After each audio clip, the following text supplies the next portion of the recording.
Je viens de voir que sur le dernier enregistrement, on voit pas très bien mon dernier calcul, donc je vais juste y revenir rapidement.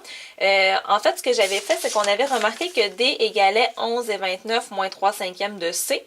Et là, moi, je voulais trouver ce que valait D, donc j'ai simplement à changer C par sa valeur, puisqu'on vient de trouver que C vaut 8 et 40. Donc, j'ai repris mon 11 et 29 moins 3 cinquièmes de C en changeant C par sa valeur 8 et 40. Puis, j'ai simplement réalisé l'équation, puisqu'ici, on a seulement des nombres. Donc, très facile de trouver D. Alors, ici, j'ai commencé en faisant 8 et 40 fois 3, okay, ce qui me donnait 25 et 20, divisé par 5, parce qu'ici, c'était 3 cinquièmes de 8 et 40, ce qui me donnait 5 et 4. Puis 11 et 29 moins 5 et 4 me donnait 6 et 25. Et comme je voulais connaître de combien la cassette était plus chère que le disque, eh bien, je faisais 8 et 40, le prix de la cassette, moins 6 et 25, le prix du disque, qui me donnait la différence de 2 et 15. Donc maintenant, je vais y aller avec la deuxième stratégie, qui est probablement plus simple, mais dépend toujours des nombres qu'on a.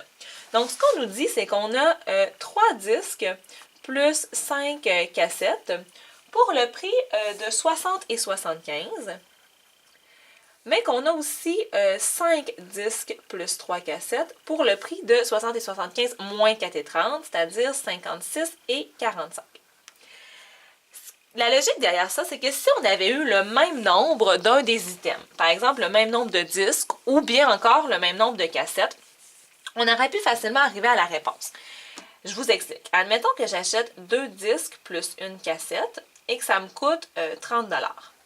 Et j'achète 2 disques plus 2 cassettes et que ça me coûte 40 $. C'est facile de voir le prix d'une cassette parce qu'en fait, je sais que mes 2 disques, eux, ils vont coûter le même prix. Et là, je regarde, j'ai une cassette de plus et j'ai 10 $ de plus. Ce qui veut dire qu'une cassette vaut 10 $. Et on pourrait l'essayer. Donc, si cette cassette-là vaut 10 $, donc on paye 10 $ de cassette. Ici, ben, on en achète 2, donc on paye 20 $ de cassette. Et il me reste le prix des disques. Donc ici, 30 moins 10, ça me coûterait 20 $ de disques, donc 10 $ chaque. Et ici, 40 moins 20, encore 20 $ de disques, donc 2 disques à 10 $ chaque. Ce qu'il faut comprendre, c'est que quand on a 2 items dont on a la même quantité, c'est facile de trouver la différence, le prix de l'autre item. Ici, malheureusement, ce n'est pas ce qu'on a. Mais on peut facilement s'arranger pour avoir le même nombre de l'un des 2 items. Comment je vais faire? Eh bien, il faut comprendre que je pourrais acheter 5 disques et 3 cassettes pour 56 et 85, mais je pourrais acheter aussi 3 fois tout ça. Tu sais, aller 3 fois au magasin, là, puis acheter 3 fois 5 disques avec 3 fois 5 cassettes, et ça me coûterait évidemment 3 fois ce prix-là, hein, parce que le prix des cassettes et des disques n'a pas changé. Donc, c'est ce que je vais faire pour obtenir 15 disques. Ici, je vais multiplier par 5 pour encore une fois obtenir 15 disques, ce qui va faire que je vais pouvoir seulement traiter des cassettes puisque je vais avoir le même nombre de disques. Donc, si j'ai acheté 3 fois, j'ai fait 3 fois la même commande, on va dire, je vais avoir acheté 3 fois 5 disques, donc 15 disques, plus 3 fois 3 cassettes, donc 9 cassettes, et ça va m'avoir coûté évidemment 56 et 45 fois 3, okay? Ça va m'avoir coûté 3 fois plus cher. Donc, 3 fois 5 égale 15, 3 fois 4, 12, 13, 3 fois 6, 18, 19, 3 fois 5, 15, 16, ça va m'avoir coûté 169 et 35. Maintenant, ici, je vais faire la même chose, mais pour avoir 15 disques, je dois acheter 5 fois ma commande. Donc, 5 fois 3 disques, c'est 15 disques. 5 fois 5 cassettes également, c'est 25 cassettes. Me donne 60 et 75. Cette fois-ci, 5 fois plus cher. Donc, 5 fois 5, 25. 5 fois 7, 35, 37. 5 fois 0, 0 plus 3, 5 fois 6, 30, donc 303 et 75 que ça va me coûter pour 5 fois cette commande-ci. Donc maintenant, ce que je remarque, c'est qu'il y a autant de cassettes, autant de disques, pardon, okay, des deux côtés.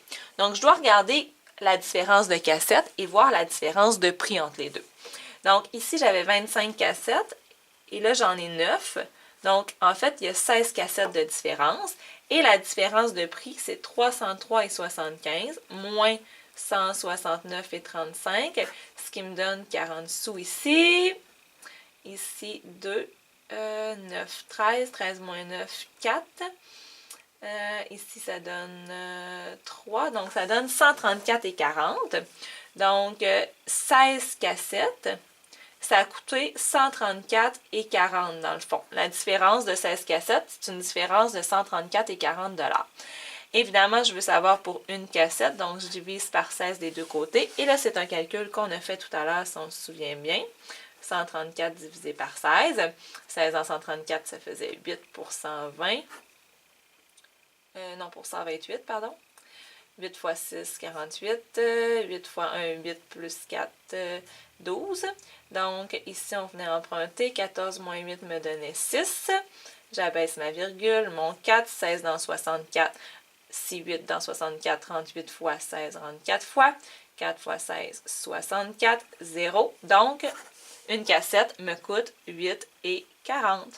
Évidemment, je veux savoir la différence entre une cassette et un disque. Donc, je vais utiliser une des équations pour trouver combien vaut D. Donc, 3 disques plus 5 cassettes qui coûtent 8 et 40 chacun, ça coûte 60 et 75. J'ai seulement une variable, donc je peux trouver sa valeur. Donc, 5 fois 8 et 40, on l'a dit tout à l'heure. On va le refaire ici. 5 fois 0, 0. 5 fois 4, 20. 5 fois 8, 40, 42. Oh, je ne suis pas sûre qu'on l'a dit. Donc, ça nous donnait 42 $. Donc, 3D plus 42 égale 60 et 75. Donc, 3D égale 60 et 75 moins 42, c'est-à-dire 18 et 75. Divisé par 3, divisé par 3. D égale 18 divisé par 3, ça donne 6. Puis 75 divisé par 3, 25. Donc, le prix de la cassette, 8 et 40. Le prix du disque, 6 et 25. Simplement à faire la différence entre les deux pour avoir le résultat. Évidemment, c'est plus simple, mais si on avait eu, par exemple, 217 disques, puis 194 disques ici, ça aurait été difficile de trouver le plus petit commun multiple. Là, c'était facile, c'était 15. Là. Donc, la stratégie numéro 1 serait meilleure avec des nombres qu'il est difficile de trouver le plus petit commun multiple. Voilà!